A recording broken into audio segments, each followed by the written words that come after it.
यह एक तूफानी रात है, छोटे से गांव माधोपुर में। गांव वाले बड़ी उत्सुकता से रवि और अंजलि की शादी के लिए इकट्ठा हुए।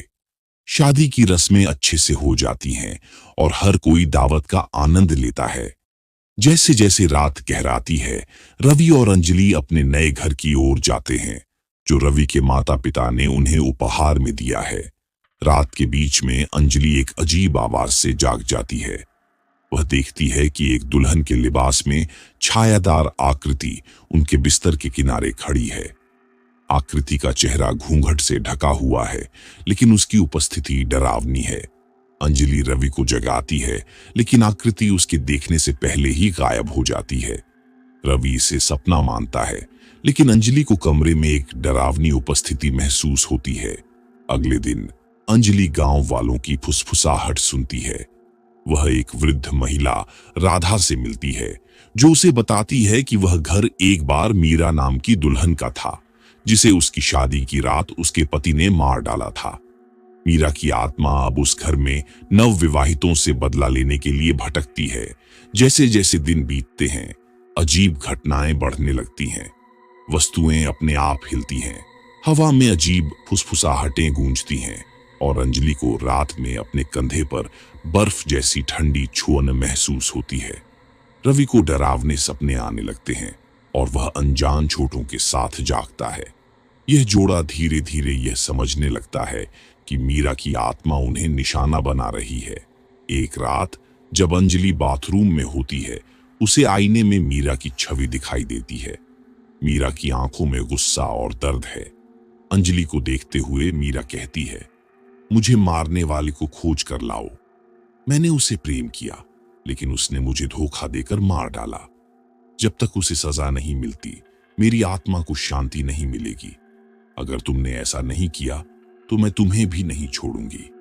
मदद के लिए बेताब रवि और अंजलि गांव के पंडित शर्मा के पास जाते हैं, जो अलौकिक संस्थाओं से निपटने के लिए जाने जाते हैं।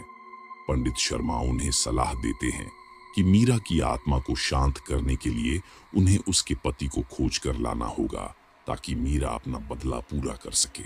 रवि और अंजलि मीरा के पति के बारे में जानकारी जुटाने लगते हैं। वे गांव के पुराने रिकॉर्ड खंगालते हैं और लोगों से पूछताछ करते हैं। कुछ दिनों की खोजबीन के बाद उन्हें पता चलता है कि मीरा का पति राजेश गांव छोड़कर भाग गया था और अब पास के शहर में छुपा हुआ है।